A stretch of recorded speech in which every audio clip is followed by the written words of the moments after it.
lot of people ask me how I do my pizza, and so I make the dough the night before and let it ferment in the fridge and rise a little bit in the fridge overnight, just covered in plastic. And then at some point during the day, usually a few hours before I'm gonna bake it, I divide it and stretch and fold it, which is gonna really develop the glutens. I don't have to knead that the night before. This is about a little bit more than 1,000 grams of dough. I'm gonna make 2 pizzas, 500 odd grams. That gives you like I guess about the size of a large pizza. And what I'm gonna do now is a stretch and fold process. It's gonna develop the glutens. It's gonna give you that elasticity that you need in your pizza dough to ultimately make it hold together and have the right consistency. So olive oil on the countertop. You can do this on a pan or whatever, okay? And dough, let's put that up. I'm trying to get my hand a little less greasy. Use a bowl scraper is the easiest way to get your dough out. If anyone wants my recipe for dough, I can send it to you. It depends on how much I'm making. I have it scaled many different ways already. Okay, dough out. That should be about 1,000 grams, but one easy way to find out, probably it's about 1,100. Sorry, off my scale, put it on grams. All right, 985, that's fine. So I'm gonna go ahead and divide the 2 dough balls now. That one's a little heavy, 508. That one's a little light, 476. Close enough. Okay. And now, to develop the glutens, I want to stretch and fold. To do that, I'm going to pat it out. Okay, I'm going to stretch, fold. Oops, that's all right, tears. Kind of like making a little sachet, okay? Make a little dough ball out of that. Cover it. Do the other one.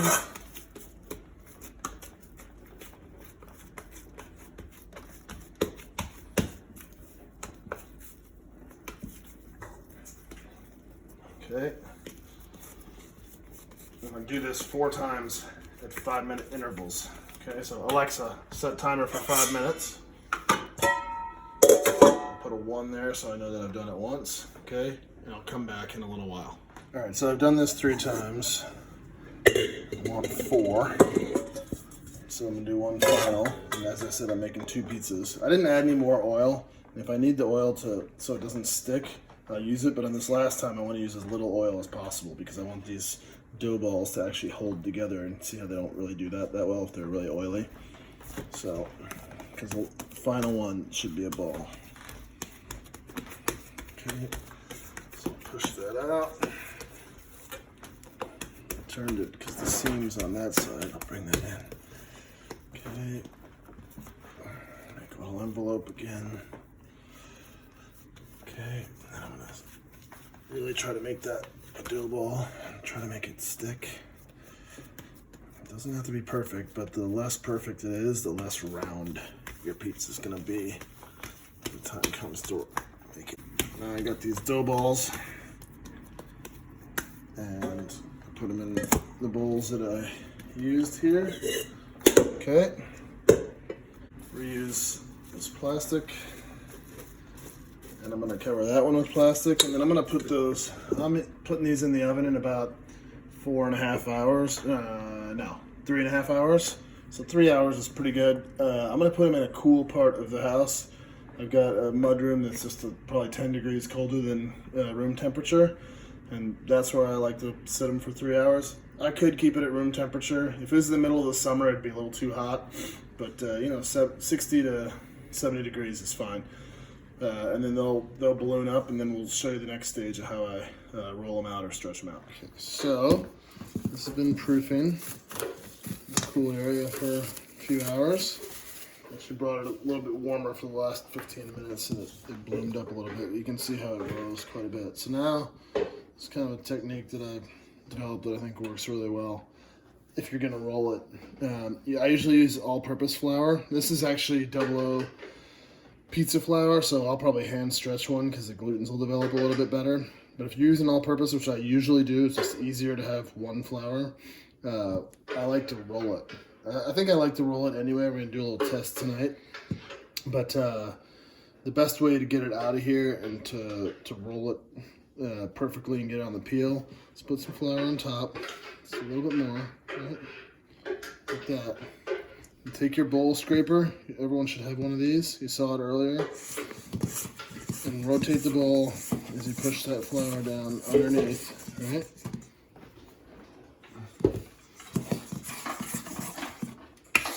Okay. Right, see that flour there, right? Push that down.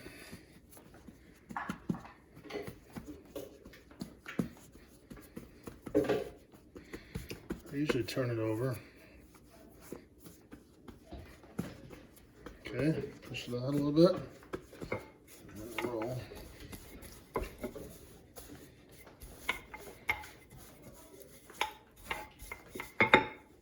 Yeah, this fights me a little bit more than the all-purpose flour, which is probably a good thing. It needs to develop the gluten structure a little bit better, which means it'll be better for hand stretching, but I still think you get a perfect product when you roll. I know that it's like sacrilege to like the classic pizzola,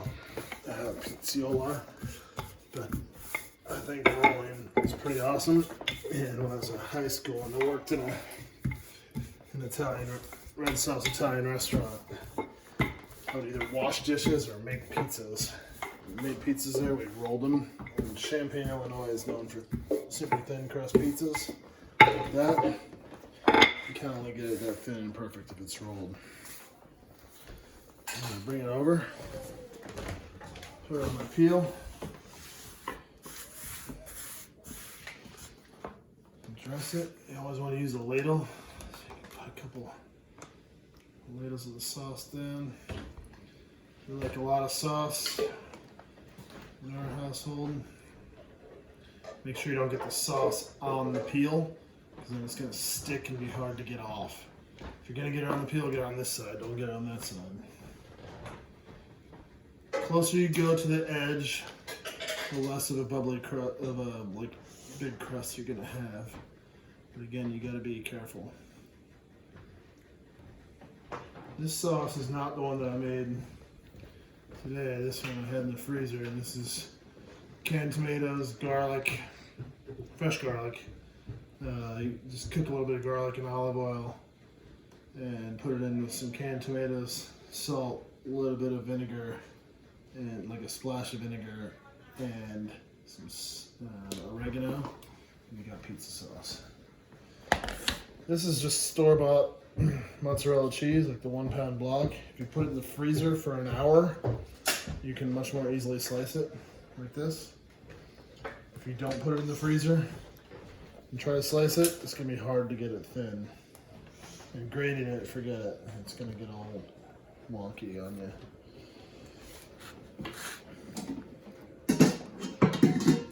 So, my darling Juliette likes cheese pizza, just plain cheese. Everybody else likes stuff on it, so I'm gonna do half cheese and half stuff. A pound of cheese is more than enough for 2 pizzas of this size. Okay, we're gonna do onion, Italian sausage on 1/2. And with Italian sausage, you don't want it cased. In New York, like I'm from Illinois, right? Chicago, Champaign, they know how to do sausage. It's uncased and put on blobs. In New York, it seems like they always cook sausage like and slice it up and put it on the pizza. And that's, you know, sorry New Yorkers, but that just ain't right. This is how it's done.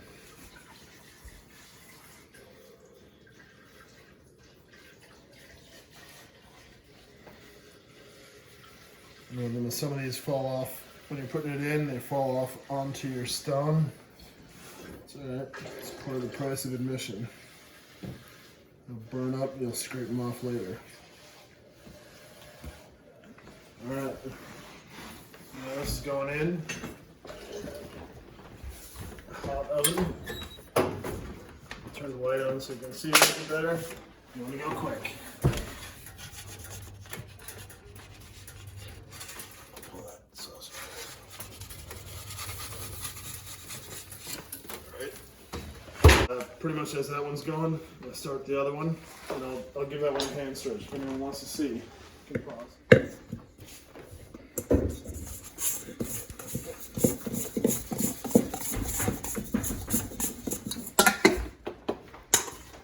If you don't have a pizza peel, you need to get one.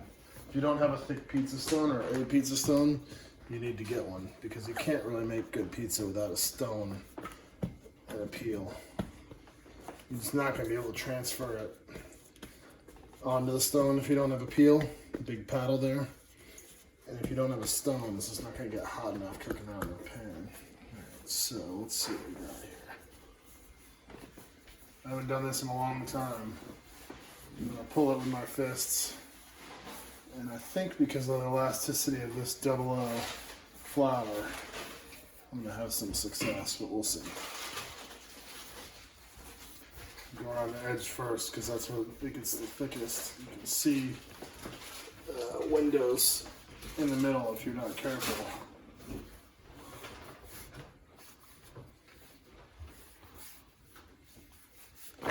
Oops. You can also kind of get it up on your forearms and stretch a little bit. You just don't want to pull through it. The whole like toss it in the air and catch it on your finger and all that. I don't know. That's more for the movies, I think, than for actually making pizza. Ooh,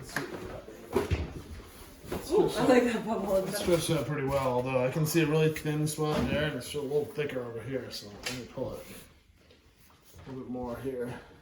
It's like gravity, help it. I got a lot of friends who make good pizza who are probably going to watch this and tell me what I'm doing wrong. And like I said, I normally roll my dough. Okay. I never want to lose sight of the one in the oven while I'm making. Oh, look, that's looking pretty good. You go a little longer. Sometimes I'll take and just give it a little turn.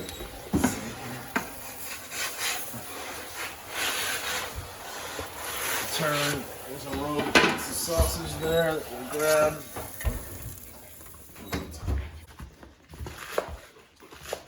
This is the pizza sauce that I made today with cherry tomatoes and garlic and olive oil. A little bit of salt and pepper.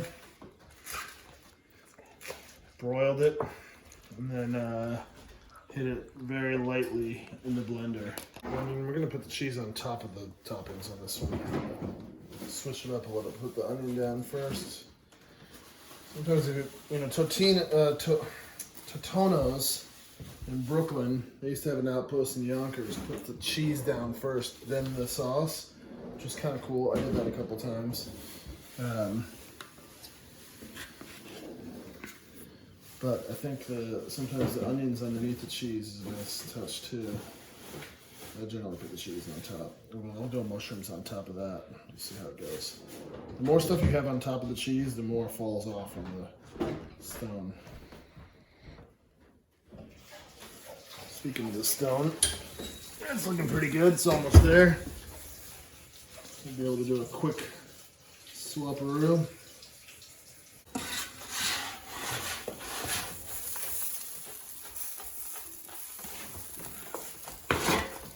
Out. Put sausage on there. We're ready to roll. So we got some mushrooms here. I often roast the mushrooms first, which is a nice touch, but I cut these pretty thin. So we'll see, they'll add a little bit of liquid to the top of the pizza. So once it comes out, you want it to tighten up a little bit. We're going to do sausage on half again.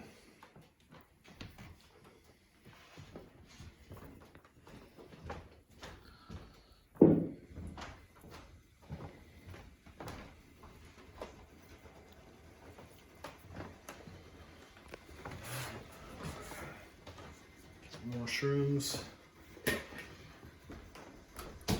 Smoke them if you got them.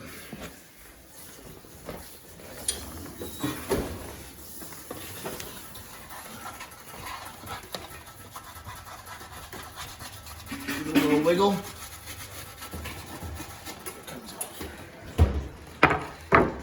And here's the finished product for one. Gorgeous. I'll show you the finished product of the other in 10-15 minutes. And that's it. All right. This is the hand stretched one. It's looking good.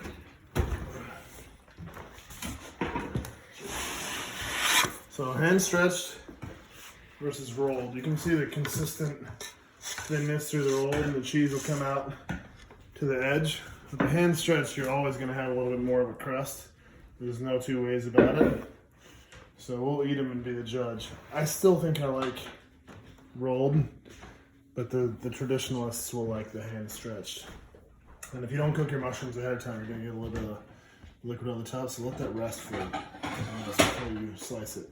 You can also put a little salt on the side that didn't have any meat, and grate parm on top. I think it's always a good idea. You can do it before or after, but I usually forget before, so then I wind up doing after. And that's it, it's pizza time. So the verdict is out. I think the hand stretched has a really excellent crust, nice and crispy and nice and puffy and perfect. I mean, people say that the crust it's been said that the crust is the best part of the pizza, and that's complete hogwash. But I guess where I grew up, Champaign, Illinois, it still has the best pizza in the world, Papa Del's Pizza, and those who argue really need to go eat it and really add up for themselves. But the cheese and the sauce comes all the way to the edge, kind of more like a Detroit style, I guess. And so I generally prefer that. But when you roll it, you get consistently thick dough or thin dough throughout, and so you don't have these flopping centers. When you hand stretch it, you generally are thinner in the middle, and so you try to get a slice out and it flops and it's really soft in the middle. So there are trade-offs. I generally go for the rolled, but certainly easier to stretch when you got the 00 flour. If you're using all-purpose, I recommend rolling, but you can do as you like. And ZZ really doesn't mind. She'll have either. She appreciates both. So thanks for watching. Let me know if you want the recipe for my dough. Happy to share. I got scales of various different sizes. All right, thanks.